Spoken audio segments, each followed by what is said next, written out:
அந்த ஆத்தரைஸ்ட் அப்படின்னு சொல்றாங்க. அது தேவைப்படுது. அப்போ ஆன்மீகத்துக்கு இன்னும் ஜாஸ்தியா அது தேவை. எப்படி எவ்வளவு புகழ் அகலமா இருக்கு, எல்லா பக்கம் ஊத்துனாலும் அது ஒரு ஒரு ஒரு முகமா கீழே இறங்குற மாதிரி, அப்படி கடவுளை நோக்கி அனுப்புற மாதிரி இருக்கிறது யாருன்னா 4 சம்பிரதாயம் கொடுக்குறாங்க.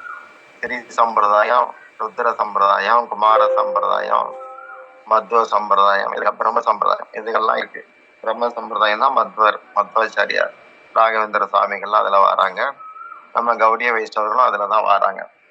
இதுக்கும் மத்வ சம்பிரதாயத்துக்கும் வித்தியாசம் என்னன்னா, இதுல இசைக்காக நாம மாட்டுத்தோல் அந்த மிருதங்கங்கள் பயன்படுத்துறோம். அவங்க நரம்பு கருவிகள், கம்பி நாளங்கள், அதைத்தான் அவங்க பயன்படுத்துறாங்க. இது டெட் பாடி தொடமாட்டோம் அப்படிங்கிறாங்க. கொஞ்சம் ஆச்சாரம் அனுஷ்டானங்கிற ரீதியில அப்படி இருக்கிறாங்க. இப்படி 4 பாரம்பரியங்கள்ல ஒருத்தர் தன்னை இணைக்கும் போது அவருக்கு அந்த யோகம் சித்திக்குது. கடவுளை அடைகிறதுக்கு உண்டான முயற்சி தெரிய வருது.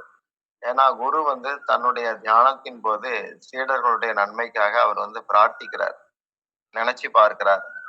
அந்த மாதிரி ஒரு குறிப்பிட்ட சீடனை குரு நினைச்சு பார்க்கறதுக்கு பேரு அனுகிரகா அப்படின்னு பேரு. அனுகிரகம். அவர் நினைச்சு பார்க்கிறார்.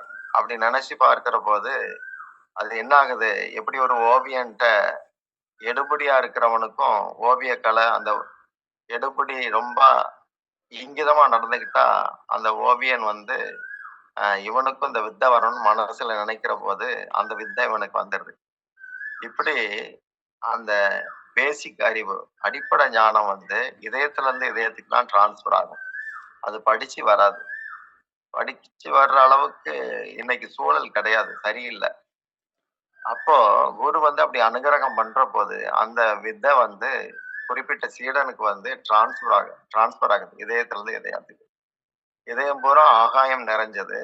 ஆகாயத்து வழியா அந்த விஷயமானது அந்த குறிப்பிட்ட ஜீவனுக்கு இதயத்துக்குள்ள புகுந்துடுது.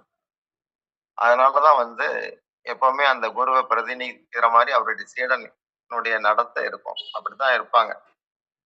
எப்போ ஒரு சீடன்கிட்ட தான் தோன்றித்தனா இருக்கோ, எனக்கு எல்லாம் தெரியும், நானே பார்த்துக்கிட்டேன், என் குருவோட நான் அறிவாளி இப்படின்லாம் ஒரு நினைப்பு இருக்கும். அப்போ அந்த சங்கிலி தொடர் இயற்கை கட் பண்ணி விட்டுரும். பலராமர் அறுத்து விட்டுருவார், சம்பந்தம் இல்லாம ஆக்கிறார். அந்த அறுக்கிறதுக்கு அவர் பயன்படுத்துற ஆயுதம் தான் மாயா அப்படின்னு சொல்லப்படும். கர்வம்ங்கிற ஒண்ணு அந்த மாயைக்குள்ள அடங்கி இருக்கும். அது நீ அதே பார்த்துக்கணும் நீ அப்படிங்கிற மாதிரி அனுப்பி வச்சிருக்காரு. இப்படி யோகம்ங்கிறது கடவுளை அடைகிறதுக்கான முயற்சி. யோகா சென்ஸ் எல்லாம் கண்ட்ரோல் பண்ணும். ஆனா பக்தி அதுக்கும் தலைவனான மனசை கூட பியூர் பண்ணக்கூடியதா இருக்கு. பக்தி வசதியா இருக்கு. அதனால பக்தியில் செயல்படுறது சிறந்தது அப்படின்னாரு. யோகத்துல இன்னைக்கு உள்ள யோகா இதுகள்லாம் ஆரோக்கியத்தை குறிக்கும். அதாவது ஆரோக்கியம் அப்படிங்கிறது கடவுளை நினைச்சுக்கிட்டே இருக்கிற நிலைக்கு ஆரோக்கியம். கடவுளை மறந்த நிலைக்கு அவரோக்கியம்னு பேர். எப்படி மாடு மேய்ஞ்சிட்டு உட்கார்ந்து அசைப்போட்டா அது ஆரோக்கியம், அது மேய்ஞ்சதான் அசைப்படுது. இதே மாதிரி நாம பகவத் விஷயங்களை நிறைய மேய்ஞ்சி வச்சுட்டு சும்மா இருக்கிற நேரம் அதை அசை போட்டாச்சுன்னா ஆரோக்கிய நிலை.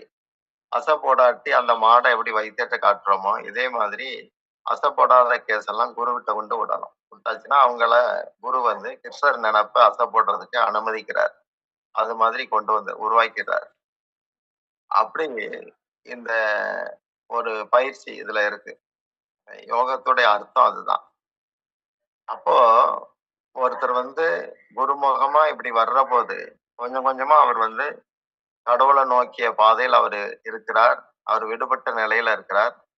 இப்ப எப்படி ஒருத்தர் உடம்பு சரியில்லாட்டி அவரை பார்த்தாச்சுன்னா இப்ப எப்படி இருக்கீங்க, குணமாயிட்டீங்களா அப்படின்னு கேட்கிறோம். குணம்ங்கிறது சுத்த சாத்வீக குணத்தை குறிக்கும். அந்த தளத்துல இருக்கிறது கடவுள் நினைப்போட இருக்கிறதுக்கு அர்த்தம்.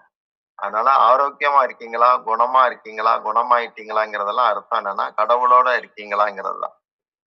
ஆனா இன்னைக்கு ஆரோக்கியங்கிறது யோகா பண்ணா ஆரோக்கியம் கிடைக்கும் அப்படிங்கிறாங்க. என்ன கிடைக்கும்னா உடலுக்கு ஆரோக்கியம் வரலாம். ஆனா மனதுக்கும் ஆத்மாவுக்கும் கடவுளை சார்ந்து இருந்தா மட்டும்தான் வரும். வெறுமனே உலகத்துல ஆரோக்கியம் பெறுறதுங்கிறது ஒரு ஒருத்தர் கையில சூட்கேஸ் கொடுத்து பத்திரமா பாத்துக்கன்னா உள்ள இருக்கிறதெல்லாம் தொலைச்சிட்டு பெட்டியை மட்டும் பத்திரமா வச்சிருக்கிற மாதிரி ஆயிடும். கிளிய இஸ்கான் பிரபா சொல்றாருல, கிளி கூண்டுல இருக்கும், கூண்டுக்கு மட்டும் தினமும் தொடச்சு விடுவான், பெயிண்ட் அடிப்பான், அழகுபடுத்துவான், கிளிய கண்டுக்காம விட்டுட்டான், அது இறந்து போயிருது. இந்த மாதிரி ஆத்ம ஹத்தி ஆயிரும். அது வந்து இதுதான் விஷயம். யோகத்துடைய அர்த்தம், யோகத்தின் பூரணத்துவம் என்னன்னா கண்ணன் பாதங்களை அடைகிறது அப்படிங்கிறது கருத்து. ஹரே கிருஷ்ணா.